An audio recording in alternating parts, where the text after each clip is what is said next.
Friday, Cheesehead TV brings you two guys who like to think they know something about football.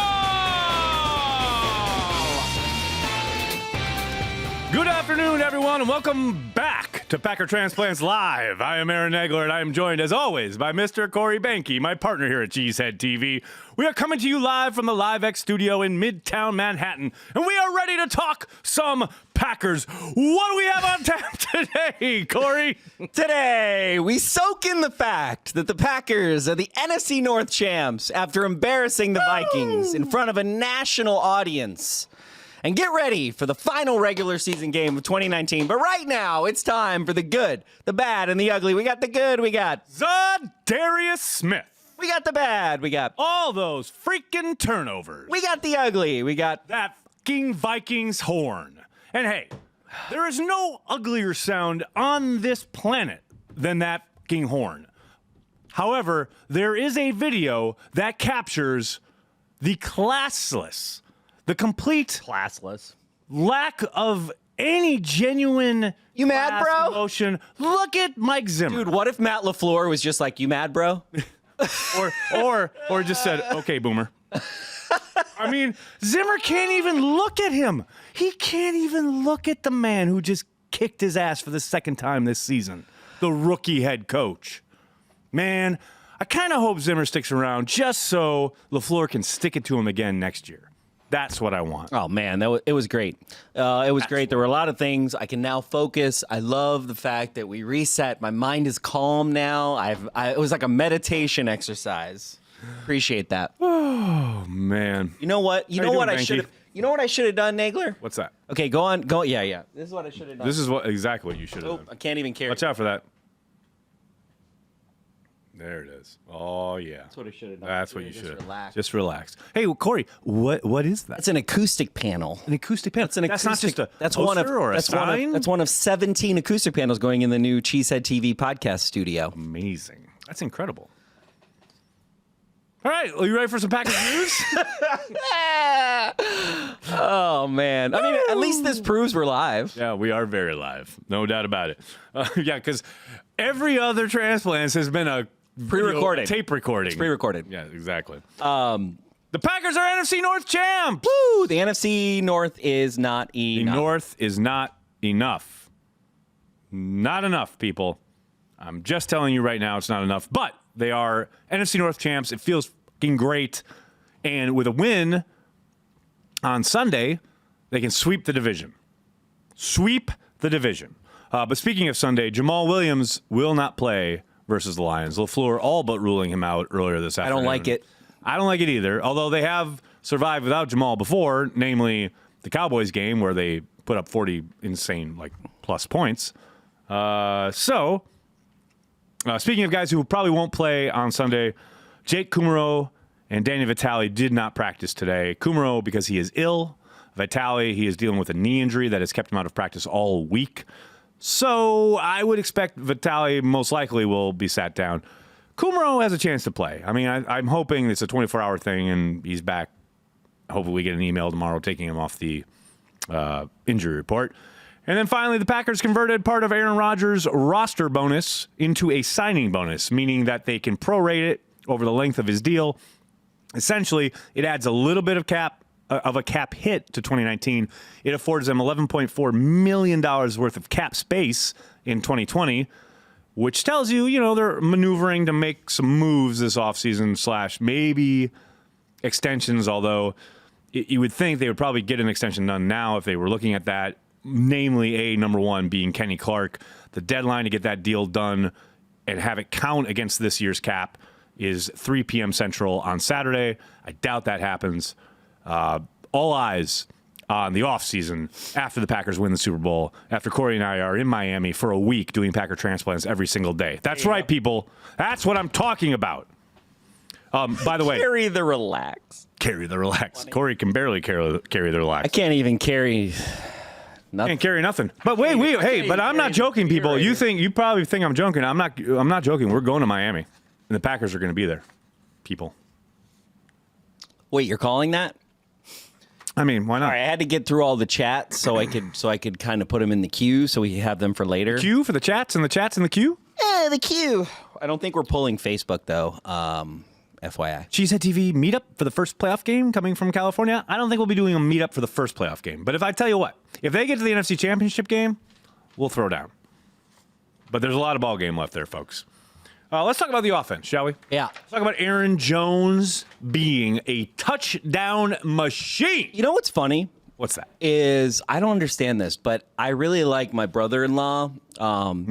He's like really smart about stuff, but we kept getting in an argument over Christmas about, he was like, Aaron Jones isn't a good running back. And I'm like, okay. And then he was throwing like my whole, like during the game, I'm like, stats don't matter because that's my thing. Right. And so then I was like, what are you talking about? And like, there's this thing that's in the national media that's like, oh, like, I'm like, bro, have you ever actually watched him play? Yeah, no. Like, did Clearly you watch not. the game? Like, the dude has really Took over the game. pretty crazy, He took amazing over the game. vision. Took over the game. And like the guy, like quietly, and the Packers Especially have on quietly. on the national stage. What's my whole thing? Like, it's like we're a small town team. We are a national team, Yep. but we're the team everybody beats on, right? Everybody beats on us. The How do you stupids mean? beat on us. The national, right? Oh, it's you like, mean like oh, narratively. the Packer. Yeah, the narrative is always, no matter how well we're doing, right? Right. Unless Aaron Rodgers, Is like playing God level. 100,000 Yeah. quarterback rating, Yeah, right? yeah. Unless his QBR is like off the charts, right? The national media's basic thing is, the Packers are doing good, but they don't have X, or they don't have Y, or they don't have It's this, always right? there's another team that's because they better. haven't actually watched the games, right? Right. It's like, and I understand their thinking. I was looking through, and actually, you know what? I had like notes. I came into Corey's office today, and he was actually doing research. I was taking notes. Insanity. I was taking notes, Insanity. and one of the big notes when we get to defense, I'm going to talk about that. Right. One of the big takeaways is I understand why they're making this argument because if you look statistically everywhere on the team stats, right? We are falling middle of the road. We're between 15 and 22 on like literally offensively and defensively. Yeah. And there's some pressure stuff that's like really showing up, especially lately. But when you actually look at the trends in the last quarter of football, we are very high on a lot of stats, right? So you look at the last 5 games, and we're trending very well, especially defensively. Yeah, but offensively too. There are some trends that are doing. So you know, I'm not going to bring up a person that really annoyed me that we're not going to talk about, but I understand why. If you watched all the Packer games this year, Right. there's no way you can look at Aaron Jones and not think he's like one of the best running backs in the NFL. 100%. But if you only watched the Dallas game, and If you only watch the highlights, if you watch the national games where, say, the Panthers game or the Eagles game, you know, it's like the Eagles game in particular where he had a drop touchdown, blah, blah, blah. Like there are games where he might be off and they lean on Jamal a little bit more. And because of that split, because of the fact that they do kind of rotate those guys, I think he definitely gets shortchanged. And are there plays, like I think that Bears game is a perfect example of where there are 2 really glaring moments where he gets blown up in pass pro. It's, he's not a complete back. It's like, no, he had a couple bad plays. He's actually really improved in pass protection. But as far as like being a dynamic presence in the offense and being able to, like I said, take over the football game, he did that on Sunday or Monday night. Sorry. He absolutely did. And no, obviously it's a team game. Guys have to like block, guys have to like execute, especially we'll talk about it here, the wide receiver position, blah, blah, blah. But he's a absolute bona fide weapon. But as to your point, no one seems to want to give him props for it. And it's funny because the one kind of comparison I always get thrown at me by people who are trying to push back on Aaron Jones is always Alvin Kamara in New Orleans, who has been out injured for a chunk of the year. So I understand it's not a direct comparison. But Aaron Jones, all he does is sniff the end zone. All this kid does is get in the end zone. All he does is score touchdowns. Whereas Alvin Kamara, like before, I think it was last week, had like a few touchdowns on the year. And I get they have other weapons, but when you look at Alvin Kamara, when you watch him like in games, he looks amazing. He looks amazing. But so does Aaron Jones. And that's what kind of destroys me because it's like, yeah, they both kind of are used in a rotational way. Kamara may be more physically imposing. Yeah. And that's why he was drafted earlier. Yeah. And I get that. But Jones is every bit as good a football player as Alvin Kamara is. I agree with you, but I also think if you polled 100 NFL experts, Right, oh yeah. They'd all take Kamara. Every single one of them. if you said who's a better running back, No question. Alvin Kamara or No question. Aaron Jones, Which I think is ridiculous. That's just me. it is, but I understand. It's funny, and I wonder if it's like it's a perception issue. It's weird because we play in all the high-profile games. We're flexed all the time, so Right. it's really strange. But there's this thing perceptually about Aaron Jones that I don't understand. Because they have to keep him fresh and blah, blah, blah, blah. So he doesn't get all the carries. And he's a platoon back and he only gets half the time, blah, blah, blah. Well, they're doing that to keep him fresh. Alvin Kamara is so much better, yet spent a bunch of time on the sideline this year because he was hurt. So yeah, I just think the perception of Aaron Jones nationally is a little off. That's just me. But speaking of Aaron Jones, the wide receivers, as you just mentioned, their blocking buy-in, especially down the stretch here, this last month or so, has really made the difference. And it's really the key to a lot of their success offensively, especially on Monday night. I mean, you look at the block that MVS has, you look at the block Lazard had on both of those touchdown runs. They essentially are the difference. Yep. That's the difference. It's true. In between becoming like a explosive run and a touchdown run, or a 10, 12-yard gain and a touchdown. It's that thing that, LaFleur talked about it all summer, the need for the wide receivers to buy in. And look, obviously these guys are not the most talented group in the world. That has been covered ad nauseum. But as I have said all year long, and people keep trying to throw this back in my face, oh, you like the wide receivers. Yes, I do. They have all the talent necessary to win. And so far, they have played 15 games, and they won 12 of them. Yeah. Wait, I want to talk about our receivers. So Tyler, and we're not going to take chats right now, but Tyler Hartsome, thanks for this. Kamara stats, 477 carries, 2,369 yards, 25 touchdowns. I don't know. I can't confirm this is true, but I'm just going to assume it is. Right. Jones stats, 425 carries, 2160 yards, 28 touchdowns. So 3 more touchdowns, a little bit less yards. And then Matub, Aaron Jones' MUT card is better than Kamara's MUT card, so at least EA thinks he's better, which is not a small thing, right? No, I'll take it. There are algorithms. It's not just 20-year-olds. No, but they have a human being or a bunch of human beings doing like ratings adjustments now. I want to do that. That'll be a good gig, right?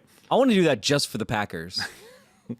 We'll do it. We'll start our own kind of franchise. I want to do that. I want to be like, that'll be good. We'll create all our own players. That'll be good. Speaking of Matub, he has a created quarterback that is like a monster. Like he's like 20 feet tall and like runs over everybody. It's great. Anyway. Apparently Wes and Mike's audio was fine. Oh, of course it was. Of course it was. Today, of all days. You know why? You know why it was fine? You know why it was fine? Because they keep it simple. They don't want to bring the heat to Packers fans. We bring all the love. That's true. We bring all the love to Packers fans. That's true. But the blocking thing, wait, I want to get back because I didn't really. So I agree. This is the biggest knock right now. Okay, I'm going to bring up. It's Cowherd. It's Cow Pie. Okay. So Cow Pie on right after he's got this whole thing. He's just baiting you. I know he's baiting me, and he's specifically baiting me. I know, but. This whole thing that people are saying in the national narrative, right? Oh, they only have Aaron Jones and Devontae Adams, and then who do they got? And I'm like, okay, show me an offense in the NFL. Show me an offense that has a top 5 running back, a top 5 wide receiver, and has somebody else in the top 10 that's like legit. Right. It doesn't exist. It's just funny because even San Fran, look at San Fran. They got Kittle. Yeah, and then they traded for Sanders because they were desperate. Seahawks. That's the other They just thing. brought in a running back. It's like are you looking? A running back who retired. Are you looking at the NFL? That's my biggest problem. It's right. what I said last week, too. It's like you're judging the Packers based on your own perception of reality and actually not comparing them to the rest of the NFC. Show me an NFC team right now. Show me an NFC today that is in the playoffs. Right. That is actually has a better squad of players on offense than the Packers. The initial pushback. Saints, maybe. The Saints will be your initial pushback. Kamara's injured, Although I will right? say, well, no, he has been injured. He's back now. But the thing is with Michael Thomas, who is a beast, there's no question about it. You roll coverage to Thomas and you make those other guys beat you, especially possibly January and Lambeau. I like their chances. I love their chances. That's all I'm saying. I also think MVS, Gmo, Kumaro, which Kumaro's Lazard this weekend. Lazard for sure. Lazard is making his way to a real number 2, but take away Lazard, he's actually in the number 2 camp. But just take MVS upside, Gmo upside, Vitale upside, Jay Sternberger upside, right? And Kumaro and Tanyan. You got 6 guys that are not just guys, right? There have been times, and they might prove to be. I think just MVS, guys. of all the guys you just listed, I think MVS and Sternberger are the guys that literally still have like untapped potential that could eventually turn into something in the league. The rest of them are just guys, and that's nothing wrong with that. I mean, Gmo is probably done what he's going to do in the NFL. Really? As far as reaching his potential, he is who he is. I don't think he's ever going to be like a standout guy that's going to like make highlights, etc. But he's definitely a ditch digger. He's somebody who can help you win, which is what I've been saying all year. And that's why it gets misconstrued of this. They don't have any talent. They have enough talent to win. And there's a monster difference there. Yeah. This idea that, and Aaron Rodgers has talked about it a lot. Matt LaFleur was asked about it today.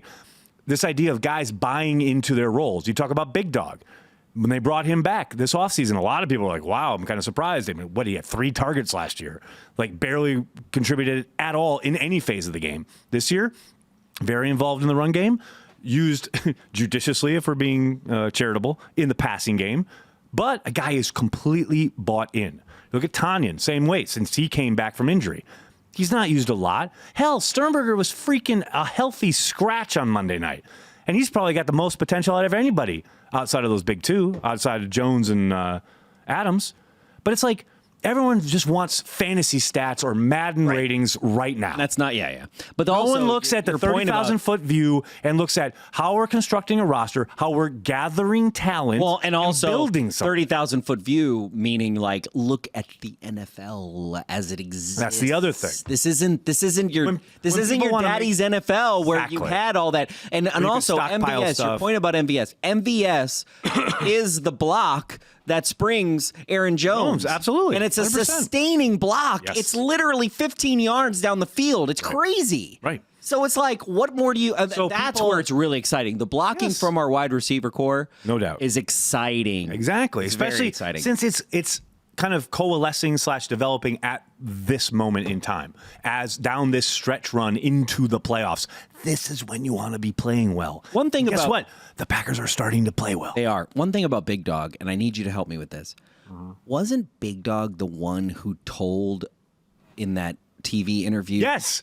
Which is why I was so shocked that they brought him back. About that the other day. He was the one that said Aaron Rodgers had the audible on the Yahoo thing against McCarthy about the Buffalo game where he had the audible. I knew that. People kept talking. For anyone who doesn't remember or doesn't know what we're talking about, this past offseason, after he had, the season was over, Mercedes Lewis went on a Yahoo video show, and one of the, I think, guest co-hosts was Martellus Bennett, and they were talking about the Buffalo game where Aaron Rodgers literally in the huddle changed, basically disregarded Mike McCarthy's call and sent MVS deep up the right sideline and threw it and got a 40-yard gain, etc. And Mercedes Lewis was like, I've never seen anything like that before, where a quarterback just completely disregards what the coach has called and calls his own thing.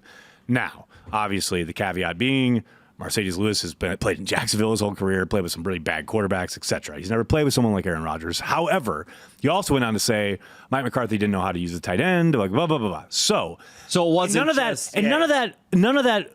The reason I was surprised that they brought him back wasn't the sense of he ripped on McCarthy or Rodgers or whatever, because of obviously McCarthy's gone, etc. You're not worried about him bringing back this player who had a dig at McCarthy, but thinking about Brian Gutekunst and the locker room and how insular the Packers have been historically in the last decade plus, they haven't looked kindly on people talking bad about any aspect of the organization outside of school, essentially. And yes, at that point he was a free agent, not a member of the squad, etc.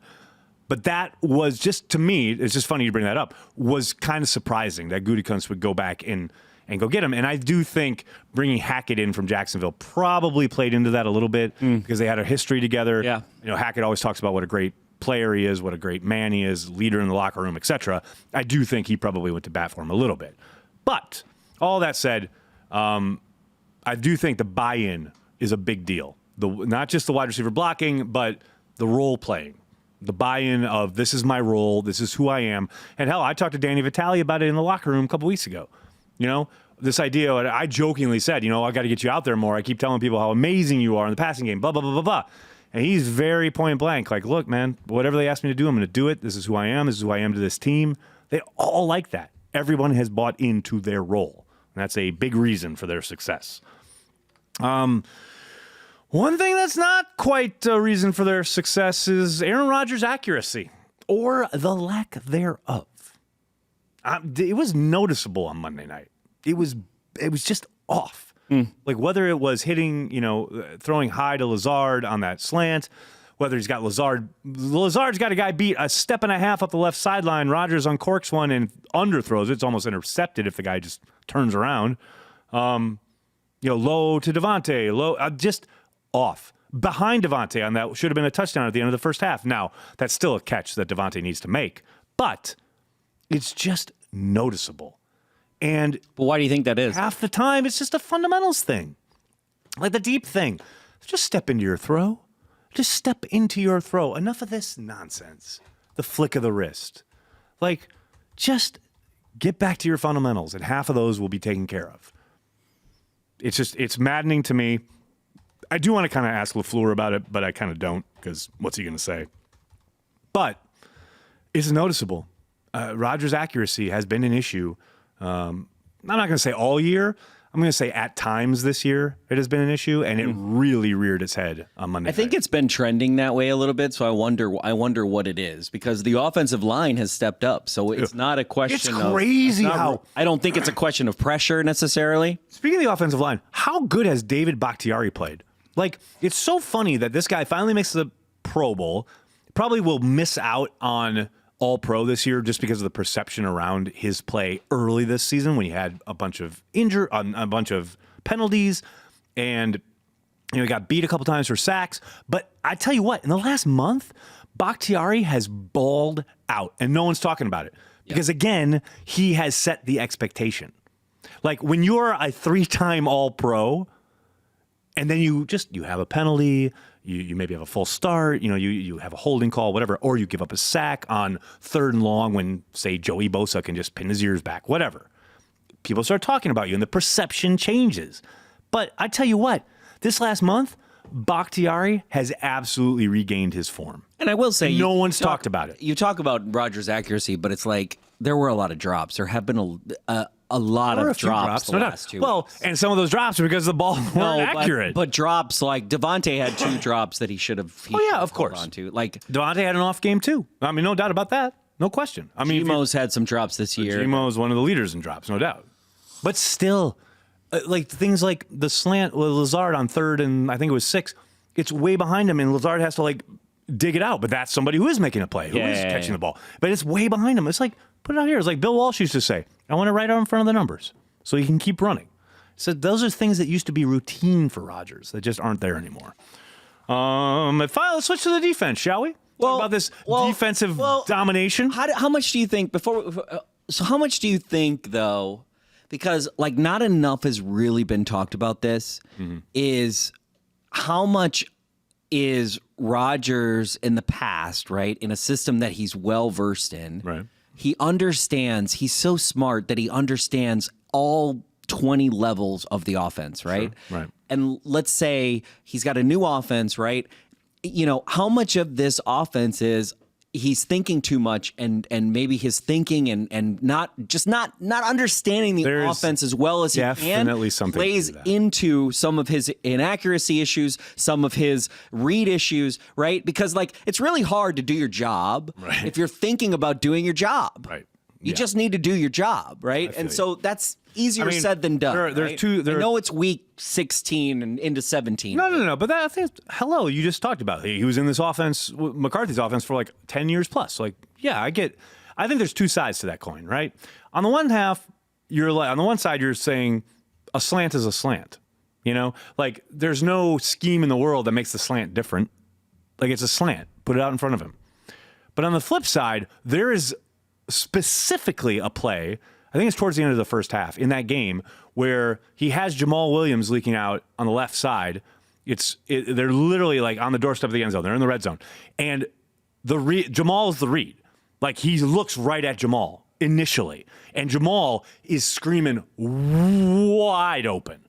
And Aaron holds the ball and holds the ball and holds the ball and waits until Jamal turns around and looks at him and then throws it. That's something he wouldn't have done in McCarthy's offense. That's something where I know the offense, I know my guys, I know everything.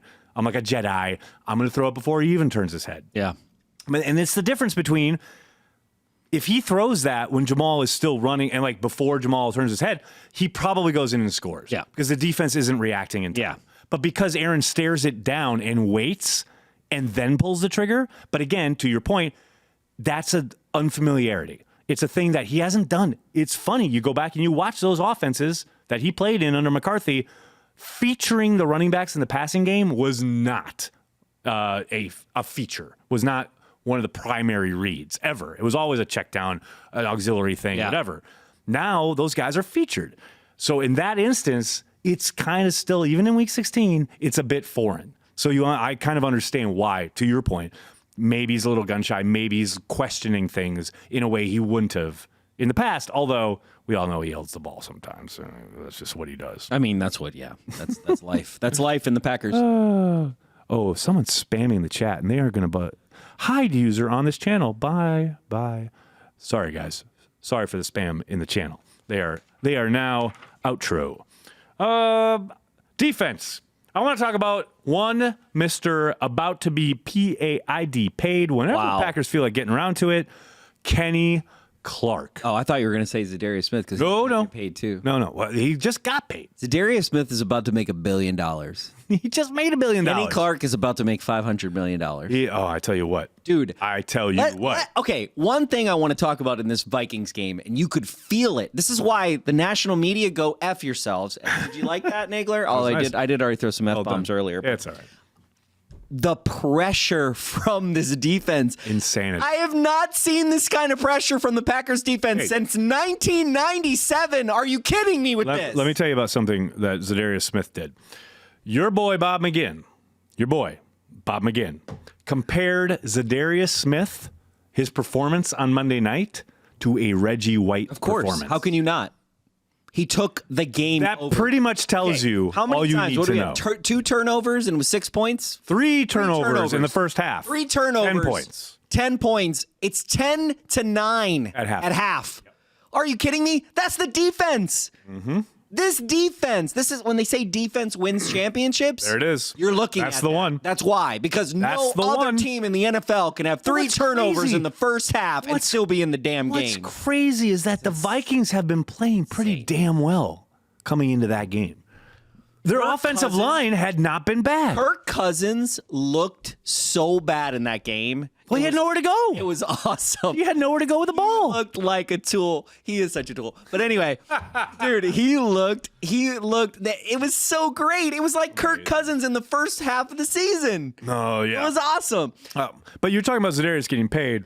Clearly, he did just get paid. He's on 2 years, right? He's 2 year, right? I think it's a 4-year deal, if I remember right. I thought it was 2 years. No. I don't know. I don't know anything about Somebody in the comments, I'm sure, will let us know. But he should be in the Defensive Player of the Year conversation. I don't care. He should absolutely be in the conversation. Will he win it? I doubt it. Is there anyone else who is playing at his level right now on the defensive line? I would say Chandler Jones and TJ Watt are both in that convo. And Chandler Jones is probably going to get buried because TJ Watt is taking over games like Zadarius Smith. The Steelers have won 8 games with garbage at quarterback. A large part of that is due to their defense and the performance of TJ. The Steelers get to play the Patriots twice a year. No, they don't. No. Wrong division. Did they play the? They get to play the Browns twice. Oh yeah, they get to play some terrible teams. Also, like if you're not The talking, Patriots are like one of the best teams in the league. You're ruining your narrative. dude, the Patriots. Are you kidding? Who have the Patriots played? Have they even played a winning team? Yes. You know what? The don't Vikings. need to do this. The Don't do Vikings this. have not. Here's the crazy thing. I saw this stat. Right. The Vikings have not beat a winning team. I saw that. They've beat a winning team when the team Right. had been winning. Right. They actually haven't. So in the last whatever Aggregate at the end of the year, have they? Is that a winning team? No. No. That's who they are. Yes. That's who the Vikings are, Correct. and that's the Patriots. Who have they played? Who? Have they played us? Nope. Have they played San Francisco? They played the Ravens and the Chiefs and lost to them both. Oh, the Ravens and the Chiefs. Yeah. So you got exactly. I hear you. Exactly my point. I hear you. But the Packers played the 49ers and they lost. Not by much. By a lot. What are you talking about? Al, you like that? That's a shout out to you, buddy. Our producer today is a 49ers fan, so Corey's trying to ignore that fact. But I'm here to keep it real. Yeah, 49ers fan screwing up my show. I wonder why. Now we know. The truth comes out. The truth comes out. We got 49ers fans producing a Packers show. You wonder why the audio's off. Wonder why the audio's off. And he's an audio guy, too. I'm just saying. I'm not saying. I'm just saying. We got cameras falling down. We got stuff falling over. Okay, look. Oh, this should be good. I am... You're like debating whether you should say this, which is always great. Which is always a sign of something great. No, I'm... About to What, are pop we off. talking about the defense? Okay. We are. We got one more bullet point. There's on the one word, okay? There's one word that I love about this defense, and you can feel it. You could feel it in that game. You could feel it in that game Monday night. You could feel it the whole half. And that word is pressure. It's true. A lot of it. So Whole lot. much pressure. And here's the the crazy thing is, we were doing 4-man rushes I most know. of the time. 3-man sometimes. We're not even blitzing and we're getting pressure. When Here's is the the thing. last time? Seriously. It's been a while. Seriously. It's been a like while. 20 years, bro. It's been a while. How? I mean, been every play. while. It wasn't just third down. Nope. It was, dude, and he's getting penetration, and Patton's On finding 3-man ways to rushes. get penetration with Z to get run defense. Everybody's so worried about our run defense, and literally all we had to be like is no, just Z. Just have Z do a different gap. A gap, B tell you gap, what, C gap, I tell Z you what, gap. Z gap. Just do That's the Z gap. Z gap. I'll tell you what. They've really shored up the run defense. Like this whole run, kind of in the last month, was starting with that hard to watch Giants game, but like they've done a pretty good job against the run. The Washington game, the Giants game, the Bears game, and then especially against the Vikings, who didn't have their running back. So I get it. But Well, and that's another. earlier this year, it didn't matter who the running back was. Honestly, that's probably the biggest story of this year, right? The Packers have managed to put on the field players who have, knock on wherever the wood is, not gotten injured. Yeah, well, That's the first time in a long time LaFleur's, that we're this far. So it's funny. Remember, this summer, the whole kind of vibe around training camp was like, "Oh, this is awfully lenient. Like they don't practice a lot. His practices are all really short, and they're not really, rocking it as far as physicality goes." And is LaFleur a first-year coach? We'll see. And then this year, I got a question yesterday in the Extra Cheese chat. Are you worried about all the time LaFleur is giving off? And I'm like, no, man. If there's a coach that's shown that he has his finger on the pulse of his team, it's Matt LaFleur. He has shown. He knows exactly how much they need to work, how much time they can have off, what the rest and recovery time they need.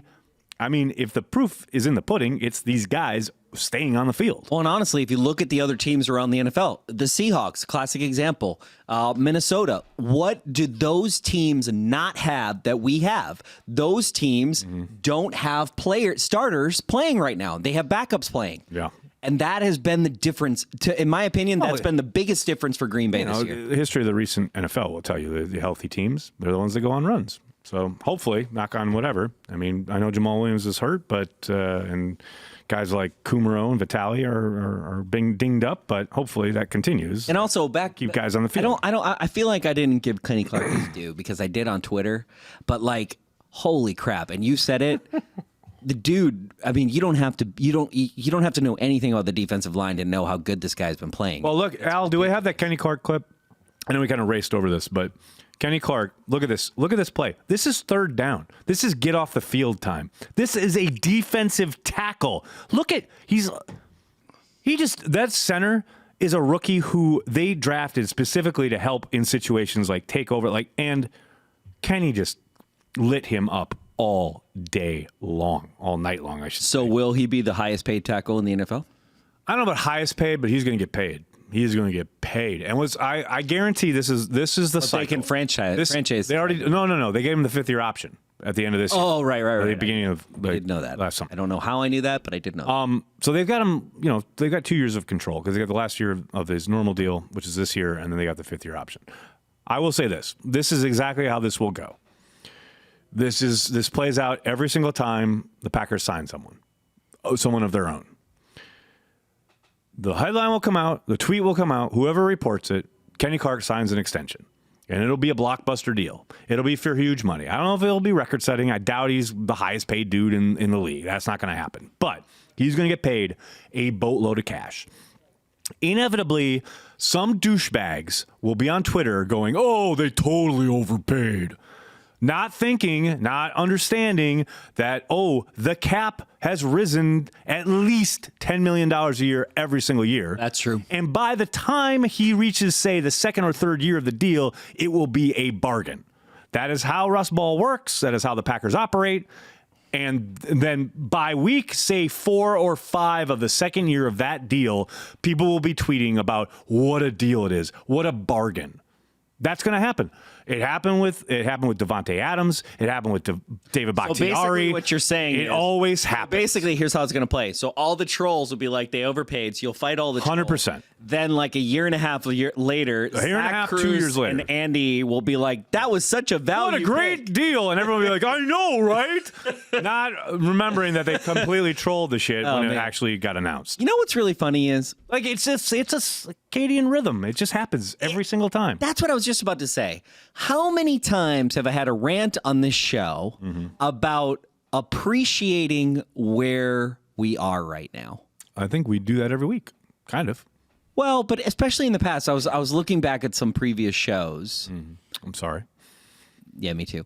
But let's finish the defense. Sorry. Wow. Sorry. Well, I just want to say, I want to give a shout out to Kevin King. Can I address the camera? Oh my goodness, yes. I just want to address the camera. Al, can I get my camera here? Thank you. I am done. I am absolutely done with the Kevin King slander from Packers fans. I get if an opponent wants to talk junk about an opposing cornerback. But if you're a Packers fan and you're talking junk about Kevin King, get the fuck out. Kevin King is a baller. Kevin King is a baller, and he deserves your respect. Unlike myself when Corey Banky's on camera. I was trying to put a G button on the end of your statement, but you ended sooner than I thought. Sorry. I don't know why I do this show. I'm trying to make content for social that's easily clipped, and you're like, oh, let me ruin it. Why do we have more subscribers? I don't know if I can promo the fucking show the way I want to. Maybe we do a little better numbers-wise, but Banky feels it necessary to hold a cup in front of my face. The Packers are blocking your face right now. Hey, speaking of the Packers, if you like this, go to the pro shop. Look at this. You know what the Packers do? The Packers, they talk to us about, hey, we'd like to work with you. And then they send us some glasses and they say, hey, tell people to shop at the pro shop.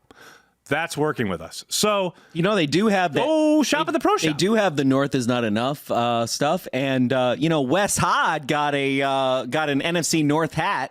Well, he's a salaried employee of the Green Bay Packers. Where's the Cheesehead TV? Cheesehead TV love, NFC right? North champion hat. I'd love to see it. I'd love to know it. How do we be wearing that? Where's the FedEx? Hey, we're more than happy to hawk your glasses, but how about some North is not enough swag?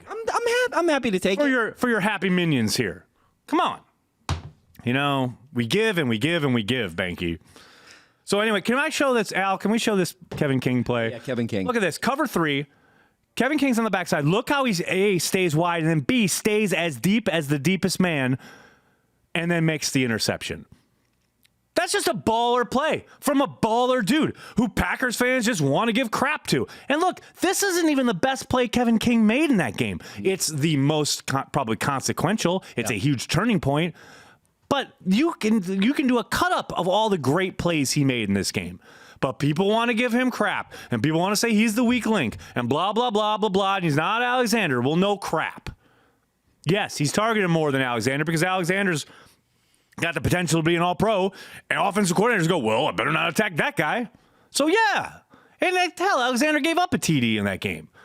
Kevin King is a baller, and I am over the slander from Packers fans. Packers fans, in quotes. Are you sure they're Packers fans? I don't know. Apparently not. Just because people say they're fans on Twitter doesn't mean they're Packer fans. Fair point. All right, you ready? No, I don't want to do Lions game preview because they need to win. We have to do Lions game preview. Okay, here's the preview. They need to win. No. I have some stuff. We got 10 minutes. I got notes. You got notes Okay. on the Lions game? Check this out. All right. If the Packers win on Sunday, it will be the first team in the regular season that they ever beat 100 times. Most of any team ever in the history of the NFL. The only time any team has done it. I mean, the Bears are right behind them, but Yeah. But, the Lions are right there. Historically, this is a very important game. I mean, I'm a little bit. Look. The Packers need to win, if only because we need a bye week. I love how the Packers need to win because it all comes back to you. Well, not about the Packers, not about needing rest for their beleaguered bodies. But Corey needs a break. I really don't want to do New Year's Eve in Times Square and then on my day off get on a plane. Okay, I'll do it if I have to. I'm here for the G. I hear you. You're gonna carry the G regardless. If the G can just take a break, it'd be nice. Oh my God. I love it. Okay, so we're gonna do it. Okay, that's the Lions game preview. They need to win. Why did you write anything in your Because script? I didn't expect we were gonna restart the show and be way behind schedule. Nagler, you got script here. Okay, here we go. Here's the Lions game preview. Number 1, Lions passing game is still effective. I know. They're playing a backup quarterback. Really? I know. Galladay is a monster. And these guys can still move the football through the air. The Packers cannot take them lightly. Number 2, keep the ball away from Jamal Agnew, their returner. He's got a punt return for a touchdown. He's got a kick return for a touchdown. Keep it away from him. I don't care if you kick it out of bounds. Hell, kick it out of bounds, start at the 40. I don't care. Don't let this kid get the football. Okay. Number 3, control Trey Flowers. And as I indicated before, David Bakhtiari has been balling out. I think it'll be a fun matchup. But I tell you what, he is going to be ready. He's going to be coming. He's going to be ready. He got those 2 hands to the face penalties in that first matchup, one of which clearly kept the drive alive, allowed the Packers to win the game. He is going to be ready to take it to Bakhtiari. Bakhtiari is going to step up. I have zero doubt. As I've said, he's played really, really well down this kind of stretch. But that environment, although it probably won't be terrible because the Lions are terrible and out of it, and it'll probably be not exactly jiving with sound, noise, whatever. However, it's a fast track, obvious passing situations. You cannot let Trey Flowers get after Aaron Rodgers. Okay. There you go. There's your Lions game preview. That was really boring. That's why I didn't want to do it. Hit it, Al.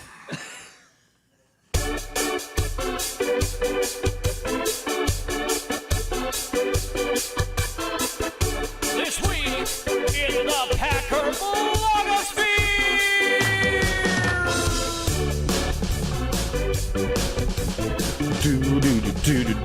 That's right. It's This Week in the Packer blogosphere, the return of that venerable series.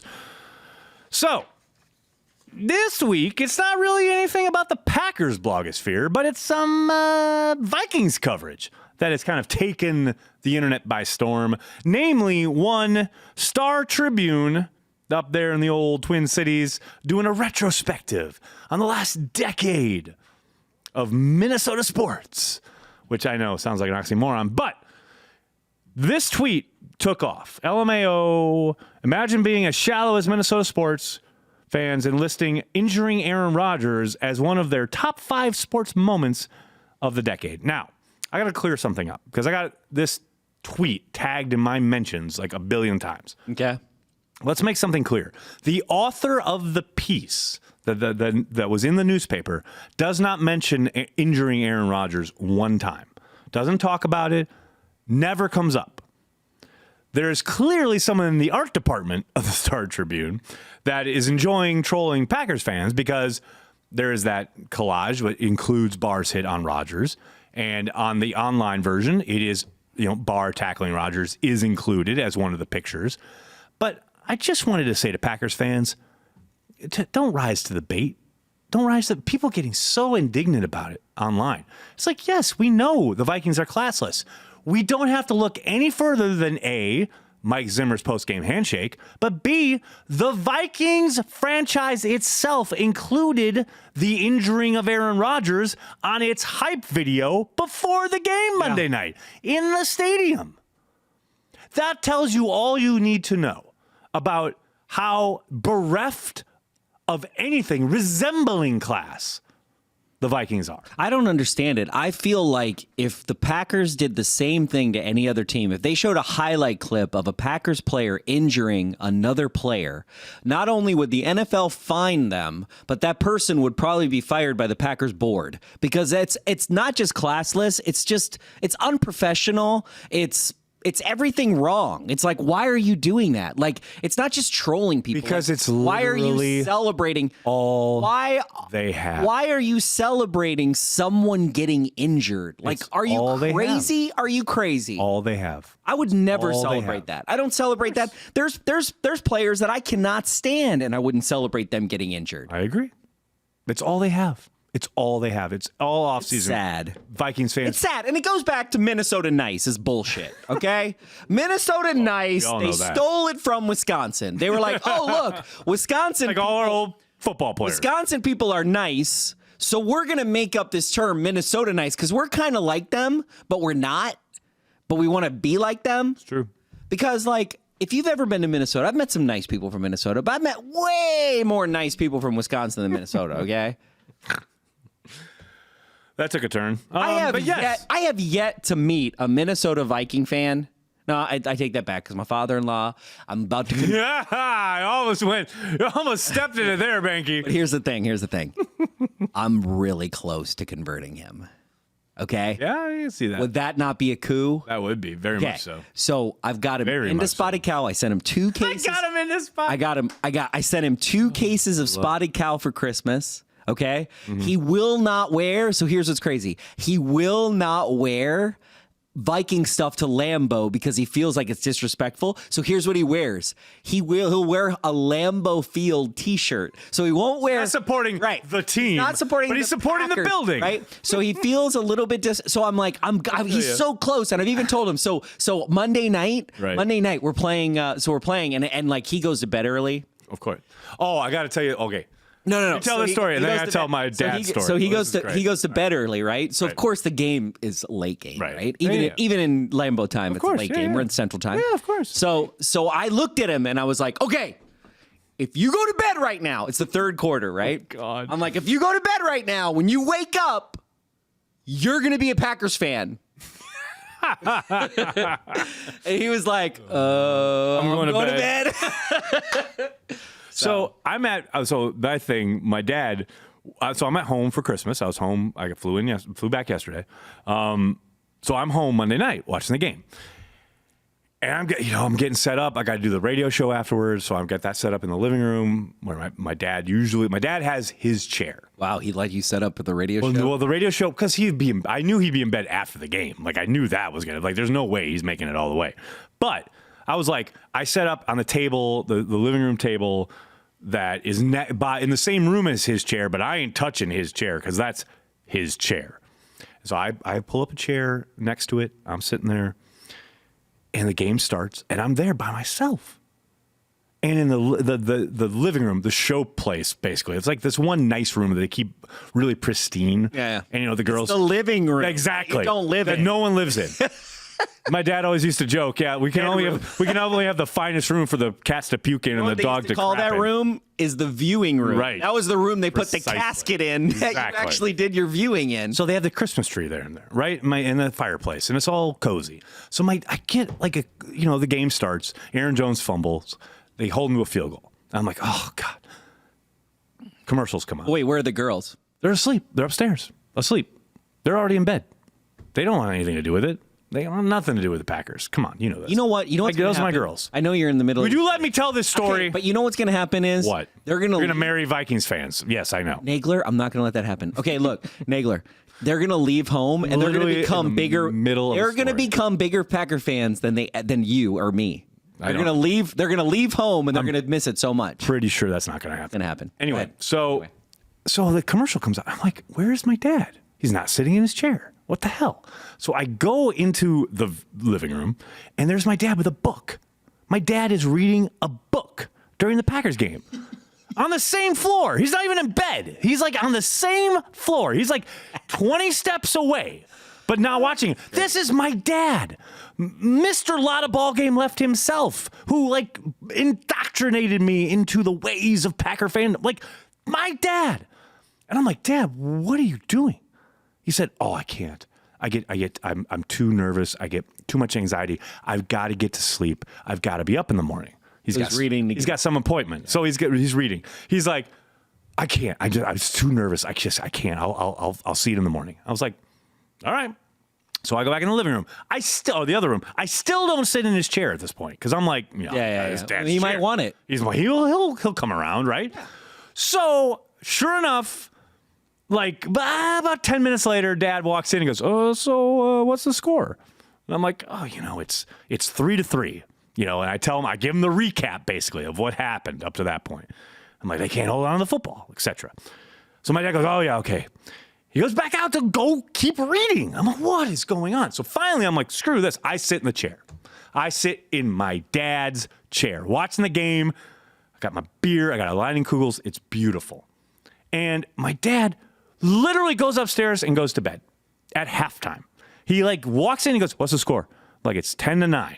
And I give him the update again about everything that's happened. 3 turnovers, held him to 10 points, had a chance for a touchdown there at the end, didn't quite get it. 10-9. Dad goes, "Okay." I don't see him. I don't hear from him the rest of the night. Right? I'm watching the game. I'm going crazy. Yep. Whatever. The Packers win. I'm doing great. I do the post-game show, go to sleep, wake up in the morning. My dad watched the rest of the game in his bed on his phone.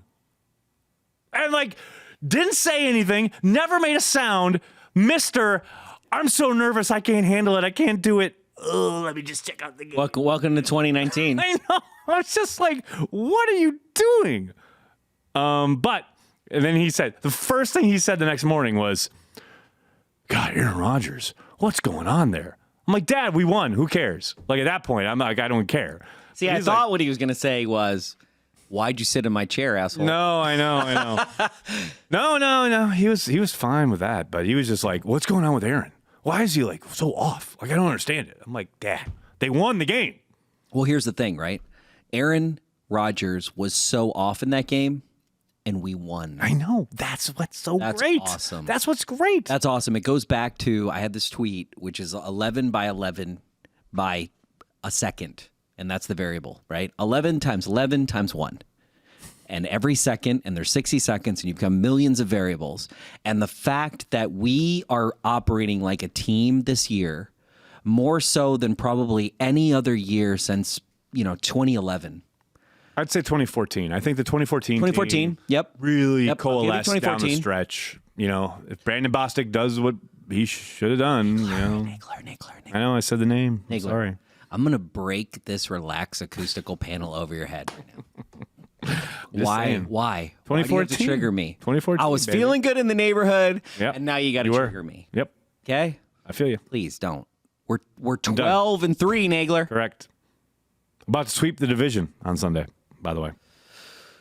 Should we take some chat questions? Yeah, I got some lined up. Some lined up in the queue there. By the way, if you gave us a super chat and I didn't get to, I'm sorry. Matt Elke with the Go Pack Go and Seahawks for 1 week. And then we got Dustin. Thanks for the super chat. Merry Christmas, Aaron and Corey. Can Tyler Ervin do for this team what Desmond Howard did for the Super Bowl 31 team? That seems a bit much because we saw a lot more out of Desmond Howard as far as productivity. I mean, he broke a bunch, both kickoff and punt returns for touchdowns, and we clearly, obviously, haven't seen that from Irvin. However, I think he can replicate something akin to, positioning the offense in a way that we clearly hadn't seen prior to his arrival in Green Bay this year. He can certainly help the offense in that regard. Gary Remus, thanks for the super chat. All offseason, I heard the Packers had the least desirable head coach opening in the NFL, a dysfunctional power structure, and coach-killing QB. So where are these experts now? Excellent question. Hey, and shout out to Mark Murphy. Hey, yeah, I wanted to say that making too. the right choice. Mark Murphy right now is sitting in the catbird seat, and this time last year, he was sitting on a perch that he was about to get pushed off of. It's crazy, right? Now, the only caveat there is Matt Nagy. Matt Nagy was the 2018 NFL Coach of the Year. Took the Chicago Bears to a division championship, got into the playoffs, won a bunch of games. This year, he has looked like complete garbage. I'm not saying that's going to happen to Matt LaFleur, obviously. Here's why that's not going to happen. The difference, obviously, is Aaron Rodgers versus Mitch Trubisky. Well, however, but that's a huge difference, and you got to look at Gutekunst, right? Yeah. Dude, they could have took Mahomes, and they took Trubisky. Of course. You cannot blame that on Matt Nagy. No, of course not.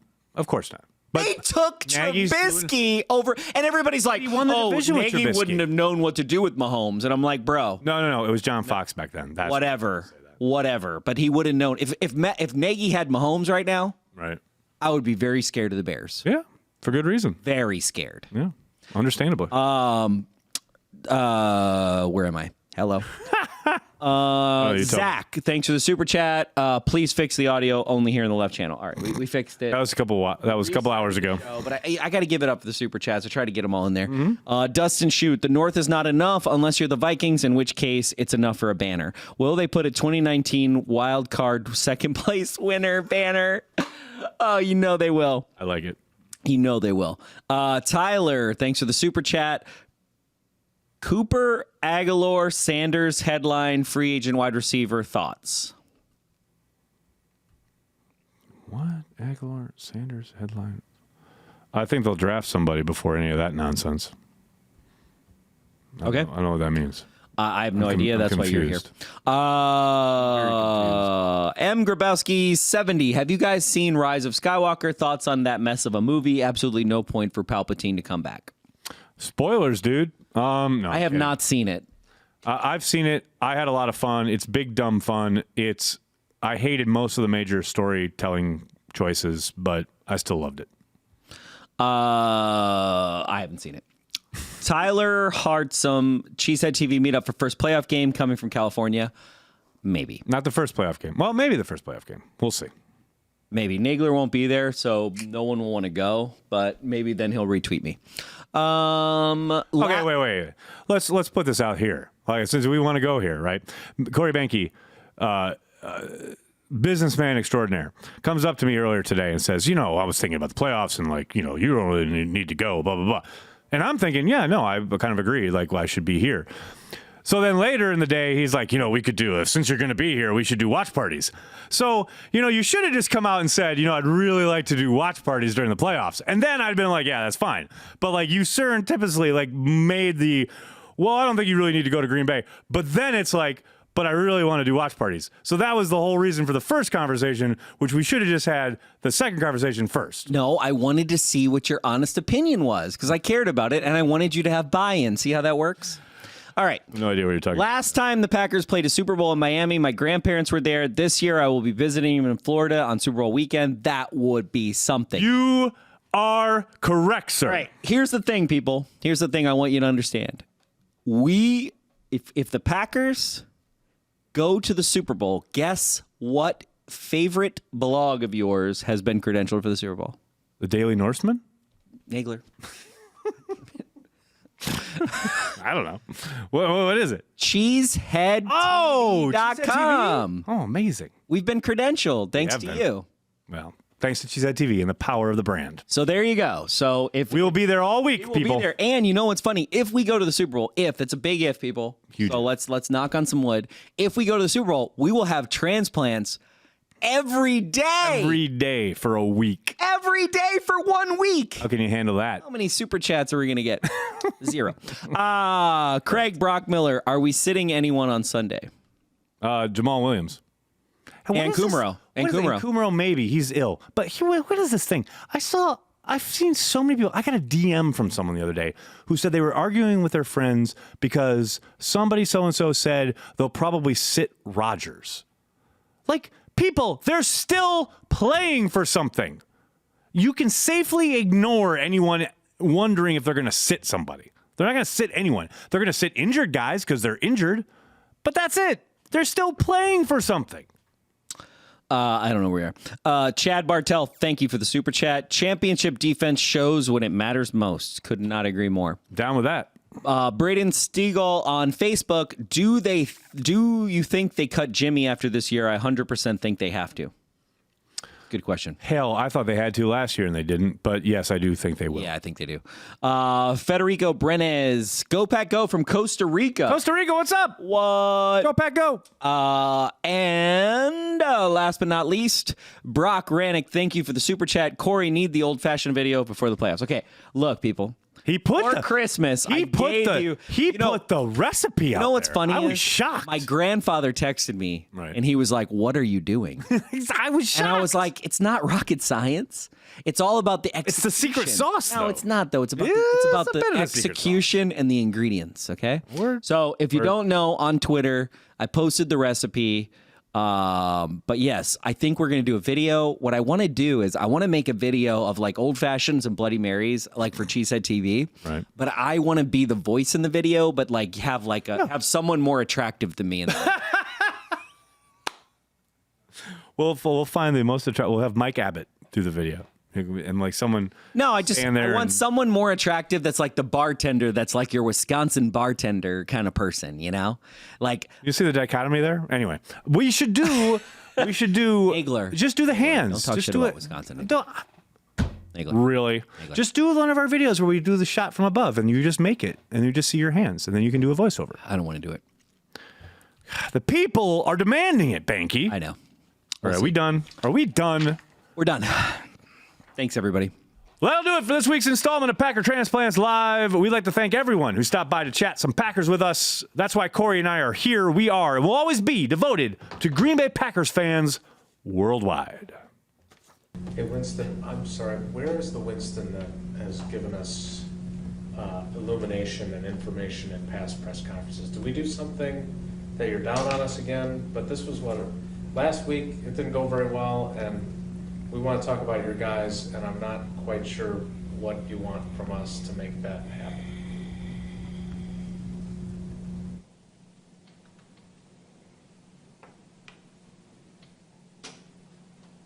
I can't help you.